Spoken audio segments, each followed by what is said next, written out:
سیرت کے لغوی معنی طریقہ کار یہ چلنے کی رفتار اور انداز کے آتے ہیں۔ عربی زبان میں فعلتن کے وزن پر جو مصدر آتا ہے، اس کے معنی کسی کام کا طریقہ یا کسی کام کو اختیار کرنے کے انداز اور اسلوب ہوتے ہیں۔ لہذا سیرت کے لغوی اور لفظی معنی ہوئے چلنے کا طریقہ۔ بعد میں اس معنی میں مزید وسعت پیدا ہوا اور زندگی گزارنے کے اسلوب اور انداز کے معنی میں اس کا استعمال ہونے لگا۔ پھر بہت جلد ہی سیرت کا یہ لفظ آپ صلی اللہ علیہ وسلم کی ذات مبارکہ، ذات اقدس کے ساتھ مخصوص ہو گیا۔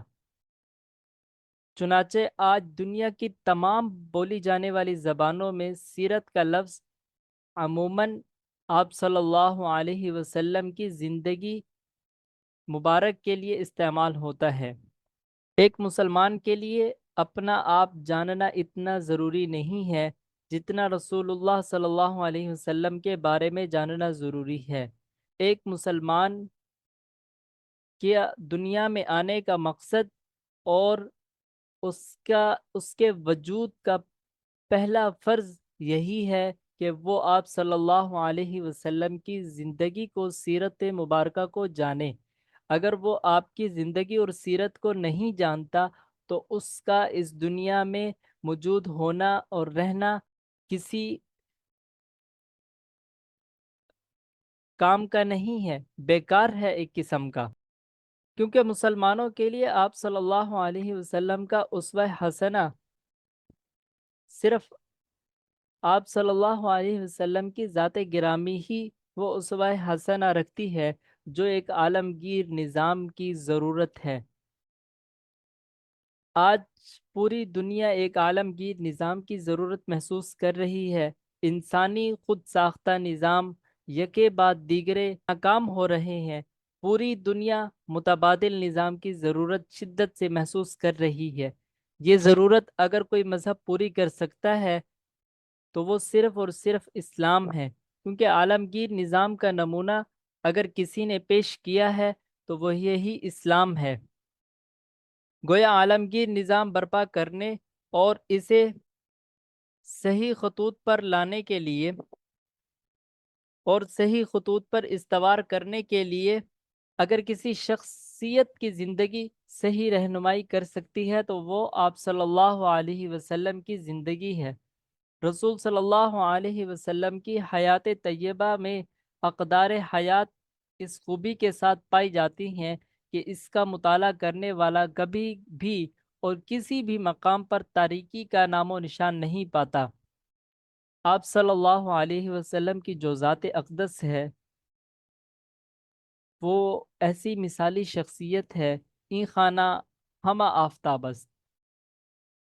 آپ صلی اللہ علیہ وسلم کا شخصی کردار رحمت و رافت، محبت و شفقت، خشیت و انابت، شجاعت و بصالت، صداقت و عدالت، جود و سخا، فراست و متانت، اثار و قربانی، احساس ذمہ داری، حلم و تواضع، صبر و توکل،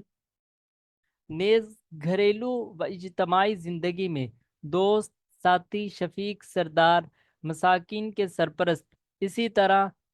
قومی و ملی زندگی میں عدل و انصاف، فوجوں کی کمانڈری، انتظام حکومت، سیاسی سوجھ بوجھ، دوستوں کی دلداری، دشمنوں کے ساتھ حسن سلوک جیسے اوصاف و عالیہ کی اتنی بہترین اور متنوع تصویریں ہیں جس خوبی کے ساتھ کتب و سیرت میں دکھائی دیتی ہیں وہ کسی اور عبقری وقت کے حوالے سے اس جامعیت کے ساتھ دکھائی نہیں دیتی۔ اور کمال یہ ہے کہ اجتماعی و انفرادی زندگی کے سارے تابندہ نقوش ایک ہی مکمل و مقدس ذات کے اندر پائے جاتے ہیں۔ اسلام میں اللہ کی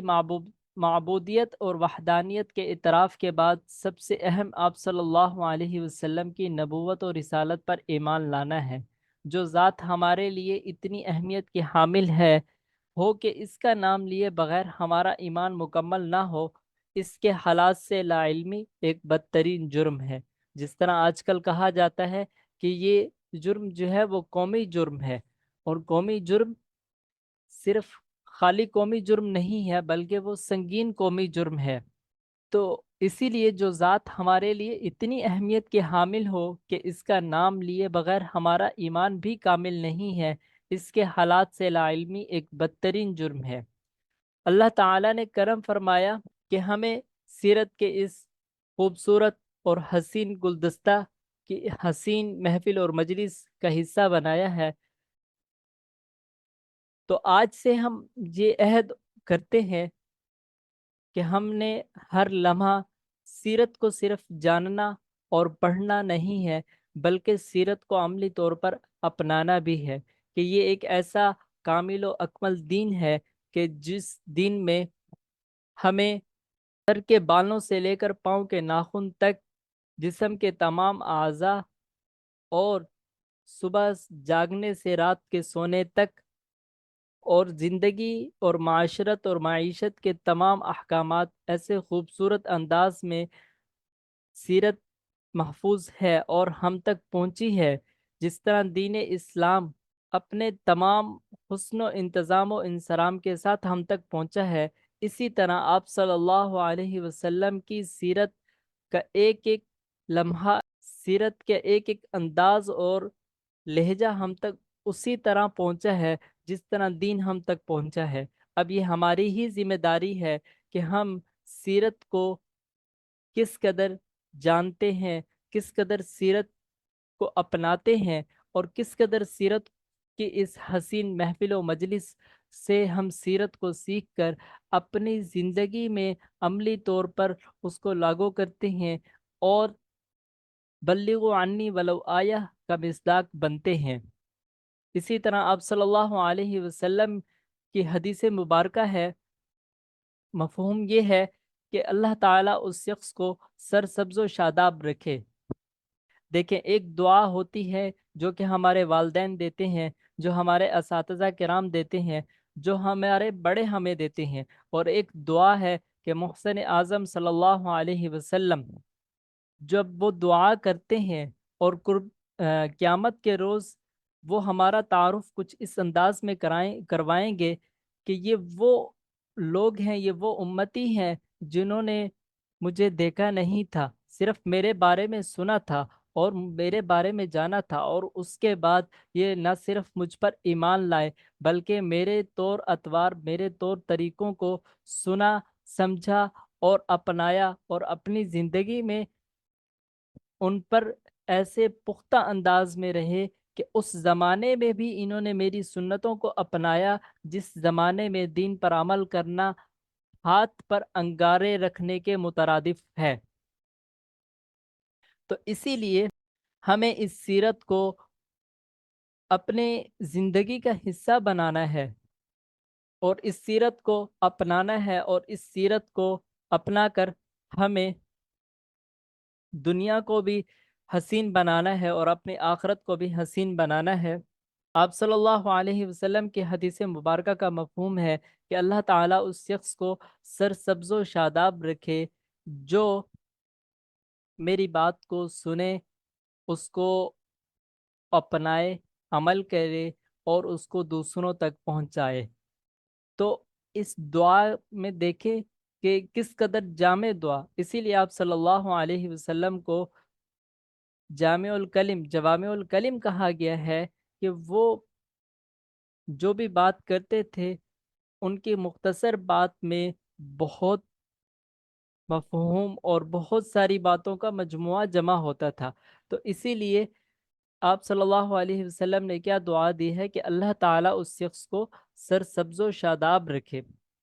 تو ہم میں سے ہر شخص اپنی زندگی میں سرسبز و شاداب رہنا چاہتا ہے، خوش و خرم رہنا چاہتا ہے، وہ چاہتا ہے کہ میرے لیے راحتیں ہوں، میرے لیے آسانیاں ہوں۔ تو یہ راحتیں اور آسانیاں کس طرح پیدا ہوں گی، اور ان راحتوں اور آسانیوں کو ہم نے خود ہی پیدا کرنا ہے اور اس کا ذریعہ ہم نے خود ہی بننا ہے۔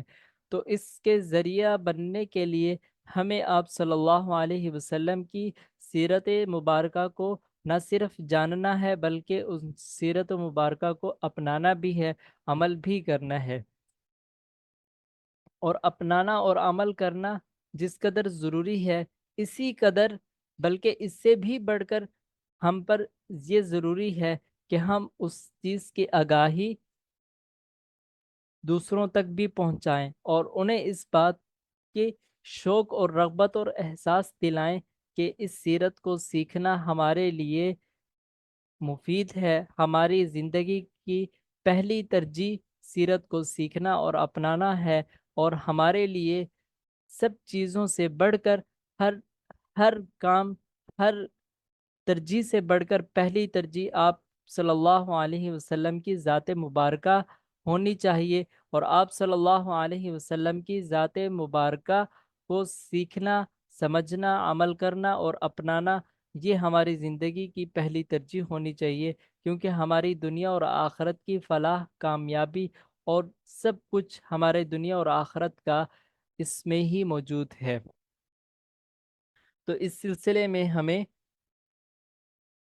اپنی کوشش کرنی چاہیے